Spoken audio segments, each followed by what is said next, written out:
Nós estamos vivendo tempos de esgotamento espiritual. Muitos líderes, pastores, membros de igreja, eles não admitem, mas estão com esgotamento mental, emocional e espiritual. Às vezes você entra no culto, você entra numa celebração, aí aquela mesmice, você não consegue sentir a presença de Deus. Aí você quer colocar a culpa no pastor, quer colocar a culpa no padre, quer colocar a culpa nas pessoas. E o problema não está nas pessoas, nem na liturgia da igreja. O problema está em você, está em mim. Quem atrai a glória de Deus sou eu e sou você. Existe uma passagem na Bíblia, no Salmo 51, que eu andei analisando e eu quero isso para a minha vida.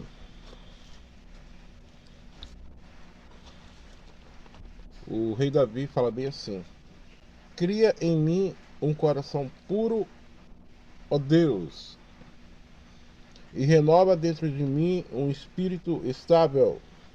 Não me expulses da tua presença, nem tires de mim o teu Santo Espírito. Devolve-me a alegria da tua salvação e me sustenta. Me sustenta com um espírito pronto a obedecer. Então ensinarei os teus caminhos aos transgressores, para que os pecadores se voltem para ti. Se tu pegar qualquer Bíblia, acho que todas as Bíblias têm, quando tem a referência do Salmo 51, está escrito bem aqui: para o mestre de música, Salmo de Davi, escrito quando o profeta Natã veio falar com Davi depois que este cometeu adultério com Batseba. Todo mundo sabe da história do rei Davi. E no dia de guerra, o rei Davi não foi para a guerra, ficou em casa, deixou os generais dele, o comandante Joabe. Dormiu até 11h30, perto do meio-dia. E um dia ele estava passeando no terraço do palácio. Dava para ver embaixo as outras casas. O dele era alto. E quando ele olha, vê aquela mulher tomando banho. Mas ela não estava tomando um banho qualquer. Ela estava passando por um ritual de purificação. Ela tinha acabado de sair do período menstrual. E ela estava se purificando da sua imundície, segundo a lei judaica. Ela estava fazendo um ritual religioso. E interessante que um ritual religioso vazio, sem significado, porque Batseba, lá na frente a gente vai ver que ela não tinha firmeza da convicção do Senhor na sua vida, ela só cumpria os rituais, e muitos de nós, eu, você, muitas vezes nós cumprimos muito os nossos rituais religiosos e esquecemos a essência de ser um cristão, um seguidor de Jesus. Quando Davi olha para baixo e vê aquela mulher nua ali tomando banho, aquela mulher muito bonita, muito formosa, ele não resistiu e cobiçou no coração dele, aquela mulher. Ele queria aquela mulher para ele. Ele manda perguntar: quem é aquela mulher, hein? Perguntou para os servos dele: ei, quem é aquela ali, hein? Hein? Mulher bonita, né? Aí falou para ele: olha, aquela ali é Batseba, mulher de Urias. Deixaram bem claro, né? Mulher de Urias. Ou seja, era casada. E Urias era um oficial do exército dele, um valente que amava Davi. A Bíblia mesmo fala em crônicas sobre os valentes, os 30 valentes de Davi. Davi tinha 30 soldados, 30 generais, 30 guerreiros, assim dizendo, que eram valentes dele, que fizeram grandes proezas no nome do Senhor. E dentre esses 30, Urias era um deles. Mesmo sabendo que era mulher de um amigo dele, mulher de quem ele que gostava dele, de um soldado que admirava o rei Davi, ele mandou trazer ela. E quando ela chegou no palácio, talvez deslumbrada de estar na presença do rei, ele deve ter feito algumas promessas para ela e conseguiu seduzi-la e levar ela para a cama. Tiveram relações. Talvez um mês depois ou algumas semanas depois, ela estava no período fértil, né? ela começou a sentir os enjoos, começou a sentir os sinais de que estava grávida. E ela começa a mandar uma mensagem secreta para os oficiais de Davi: olha, avisem o rei que eu estou grávida. Seria um escândalo, né? A lei mandaria matar Davi e mandaria matar ela. Seriam mortos, adúlteros, né? Um escândalo. E o rei também poderia ter sido morto. Segundo a lei, o rei deveria ter sido morto por adultério. Aí Davi tenta de todas as formas abafar isso, esconder isso, manda chamar Urias, esposo de Batseba, faz aquela festa, faz uma festa pro cara, comida, bebida, deixa o cara bêbado. Vai lá pra tua casa, rapaz, agora te deita com a tua mulher, vai lá, aproveite, chamei da guerra, vai usufruir, vai aproveitar. Aí Urias, não, tão certo como vive o Senhor, o general Joabe tá lá no campo com a arca, meus amigos lá passando fome, passando frio, passando necessidade lá naquela guerra, e eu vou em casa me deitar com a minha mulher. Não, tão certo como vive o Senhor, eu vou ficar aqui. Aí Davi dá uma outra festa, tenta bebedar o cara. Eu sei que o que é, resumindo a história, ele não vai pra casa dele lá ter relações com a mulher. A ideia de Davi é que Urias fosse pra casa, tivesse relações com Batseba e pronto. Ah, não, o filho é dele, pô. Ele veio lá da guerra, teve relações com a mulher e o filho é dele. Mas a Bíblia fala que Davi, não vendo outra alternativa, escreveu uma carta de punho. E na carta estava escrito assim para o general Joabe: coloca Urias na parte mais perigosa da guerra aí e deixa ele sozinho, para que ele morra. Davi achava que se ele enviasse Urias e Urias morresse pela mão dos inimigos, ele não teria culpa do sangue. Ele não teria matado o Urias. Ah, não, eu não matei, foi os inimigos que se mataram. Eu estou inocente perante Deus. E assim ele fez, selou a carta, colocou na mão de Urias. Urias não tinha como ler, que a carta estava selada. O decreto de morte do próprio Urias entregue nas próprias mãos de Urias. Quando Urias chegou lá, entregou a carta para o Joabe. Talvez Joabe lendo, olhou para Urias, na cara de Urias. Né? É o rei que mandou. E ele colocou Urias na parte mais perigosa e Urias foi flechado. Morreu Urias e mais alguns inocentes. Ou seja, além de ter morrido Urias, para concretizar o plano de Davi de se livrar de Urias, morreu mais outros soldados israelenses inocentes. A Bíblia fala que isso aos olhos de Deus foi muito mal. Além de Davi ter adulterado, mandou matar o cara, né? Beleza. Passaram-se o tempo. Davi esperou os 40 dias de luto de Batseba. Ela estava na gravidez inicial, casou com ela. Aí demorou um tempo, ele: não, esse filho é meu, casei com ela. Depois que eu tive relação, eu assumi ela pra mim, não tem nada a ver. Escondendo o pecado dele, né? Ele se esqueceu que Deus tirou ele do meio das ovelhas. Nós vamos ouvir sobre isso aí, o profeta fala sobre isso aí na frente. E o Davi, achando que estava tudo bem, obrigado, ninguém sabe, ninguém viu. Ele se esqueceu do Deus Todo-Poderoso, onisciente, onipresente dele. A criança nasceu, já estava com uns 2 ou 3 anos de idade, ou 4, já tinha passado uns 4 anos. Não foi assim, foi. Às vezes a gente pensa: já faz 1 ano, 2 anos, Deus não vai me cobrar não. Ih, já tem 4 anos disso aí, não vem castigo não. Vou continuar seguindo minha vida em pecado, porque não está vindo castigo. Deus não está me castigando, já tem 4 anos nisso. E aí, um certo dia, Deus manda o profeta, qual é o profeta, para não errar, Natan. Natan era um profeta muito amigo de Deus, era um profeta que Davi tinha muito carinho por ele. Estava com ele quando ele foi perseguido por Saul. Natan estava com Davi. Só que Natan não chegou lá dando uma voadeira nos 2 pés no peito de Davi, que ele não era otário não. Ele não ia chegar: seu adúltero, seu safado, Deus me revelou, hein, Davi? Bonito, hein, Davi? Não, ele não ia levantar a ira de Davi, não. Ele foi com sabedoria. Ele foi no psicológico. Deus é o maior psicológico que existe. Aliás, psicólogo, desculpa. Deus é o maior psicólogo que existe. Ele orientou o Natan: vai na ferida de Davi, vai no passado dele.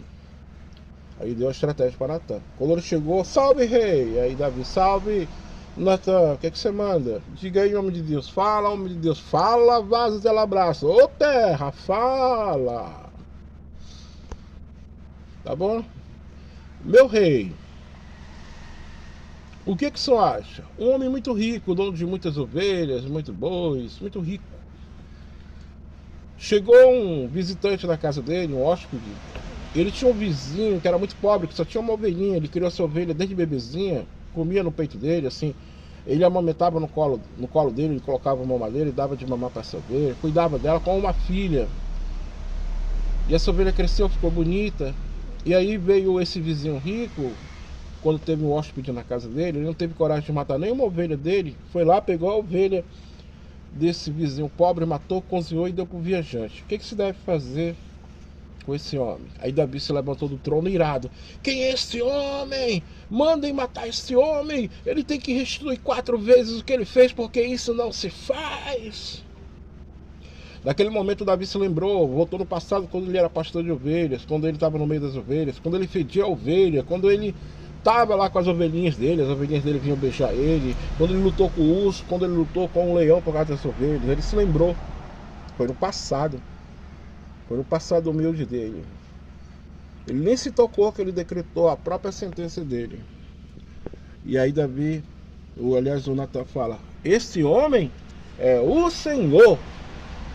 Assim diz o Senhor. Aí começou. Por que tu adulterou a mulher que não pertencia a ti? E ainda mais mandou matar o marido dela. Por acaso eu ter te dado o trono de Israel, te tirado do meio das ovelhas, do meio das malhadas, ter dado as esposas de Saul para ti, te dado riquezas, não foi suficiente? Se não foi suficiente, tu falava para mim que eu te acrescentava mais e mais. Mas por que tu fez isso? Aí Deus começa a atacar-lhe a peia, a sentença. Olha, porque tu fez isso, tu não vai ter mais paz na tua vida, eu vou tirar a paz, eu vou tirar a proteção, tua casa vai viver na espada, vai ter conflito na tua casa. Aí Deus vai falando, essa criança tu teve com ela vai adoecer, eu vou levar para mim, ela não vai ficar aí. E aí Deus começa a decretar um bocado de coisas. Aí quando Davi fala para Deus, Senhor, eu pequei contra ti, me perdoa, Senhor, eu pequei contra ti. E aí ele se arrependeu de coração, e aí depois disso deu base, que ele escreveu essa oração do Salmo 51. Tem misericórdia de mim, ó Deus, por teu amor, por tua grande compaixão, apaga minhas transgressões. E aí, a gata está aqui atrás. E aí ele fala, cria em mim um coração puro, ó Deus. Ele sabia que se Deus não criasse um coração puro nele, não renovasse dentro dele um espírito estável, ele ia ser igual a Saul. Já tinha se passado alguns anos, Davi perdeu alguma coisa chamada comunhão com Deus. Davi perdeu a alegria da salvação. Ele tinha do lado dele a mulher que ele desejou, a mulher mais bonita. Ele realizou o desejo do coração dele, mas ele não tinha paz. A paz que Deus dá, o mundo não oferece. Não é sexo, não é bebida, não é droga, não é bebida. Deus é a nossa vida. Aí só consegue estar completo na presença de Deus. Ele não estava mais obedecendo a Deus, ele não estava no centro da vontade de Deus, ele havia perdido a comunhão com o Espírito Santo. Então, ele escreve o Salmo 51, se você for ler o Salmo 51, é a expressão como estava a alma de Davi, como estavam os sentimentos de Davi. Quantos homens de Deus que eu conheço, que eu amo, que eu respeito, se desviaram do caminho do Senhor, e até hoje estão aí apartados. Porque não cometeram, aliás, porque não colocaram no coração essa mesma oração de Davi. Reconhecer que falhou, reconhecer que precisa de um coração puro para obedecer a Deus. Chega um momento da nossa vida, não sei se na tua vida chega isso, mas na minha chega, que você fica cansado espiritualmente. Você fica desanimado espiritualmente. É muita coisa que você vê por aí, é muito escândalo, é muita gente desonesta infiltrada no nosso meio, né? Muita gente que entra no caminho de Deus só para ganhar dinheiro e outras coisas aí que não convém falar. Aí você que quer caminhar, você que quer seguir o caminho certo, você começa a desanimar. Mas eu vou falar uma coisa, eu me apego muito a essa promessa. Eu sempre falo com Deus, Senhor, eu estou pegando a oração de Davi, eu sei que foi Davi que orou, eu sei que foi uma oração dele, eu sei que foi algo dele. Mas cria em mim um coração puro, reto. Um coração que te obedeça, que se desvia do mal. Porque há um momento que nós temos que parar e começar a invocar Deus de novo na nossa vida. Porque a gente fica no padrão, 20 anos numa igreja, 10, 15 anos numa igreja, seguindo aquela linha, daquele ritual. E isso acaba se tornando mecânico. A gente acaba se tornando algo assim que já não é mais o culto racional. É aquela programação que você segue, mas você não sente mais Deus. E mais uma vez eu vou falar, a culpa não é de quem está lá ministrando, a culpa não é das pessoas, a culpa é minha. Quem atrai a glória de Deus para minha vida sou eu, então a culpa é minha, eu assumo a culpa é minha, não vou botar a culpa em ninguém, é culpa do pastor, é culpa do padre, é culpa do irmão, é culpa do pregador, é culpa de quem está louvando, não, a culpa é minha. Eu que vou prestar conta da minha alma, e é eu que tenho que começar a buscar Deus, bater na porta, voltar a me lembrar onde eu caí e voltar ao primeiro amor. Mas eu tenho uma esperança muito grande que o Salmo 51 se cumpra na minha vida. E não somente na minha vida, na vida das minhas filhas, na vida da minha esposa, na sua vida, na vida das minhas irmãs, dos meus irmãos. Orar a Deus e não se contentar, não se conformar com a religiosidade, não se conformar com isso. Ah, eu vou todos os dias. Eu vou terça, eu vou quarta, eu vou quinta, eu vou segunda, eu vou domingo, eu vou todos os dias pro culto. E aí? Será que é isso que é cristianismo? Ir todos os dias pro culto?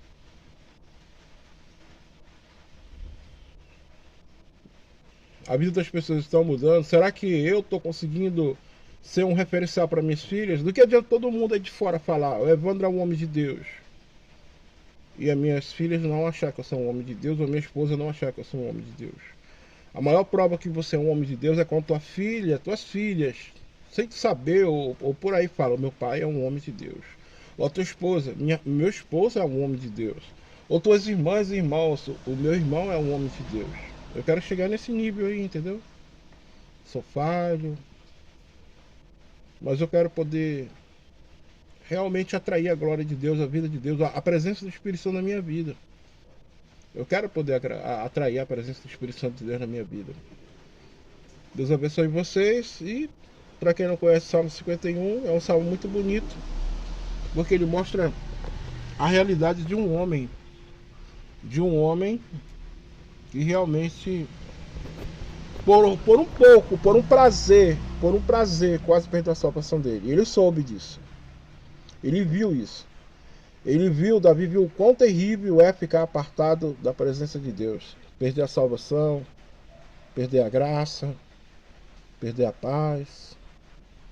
E quando a gente se reconcilia com Deus, quando nós temos o Espírito pronto a obedecer os mandamentos e os caminhos de Jesus, de Deus, aí a gente começa dentro de nós a ensinar os caminhos de Deus para os transgressores e pecadores. Aí começa a nascer dentro de nós a vontade de trazer outras pessoas para Deus. Porque a nossa casa, a nossa vida foi corrigida. Aí Deus começa a colocar dentro de nós a vontade de começar a pregar, a falar do amor dele para as pessoas também que estão com as vidas destruídas. Ainda há esperança para você e ainda há esperança para mim. Se a gente se voltar com o coração compungido, reto, íntegro e temente a Deus. Maranata, ora vem, Senhor Jesus. Deus abençoe.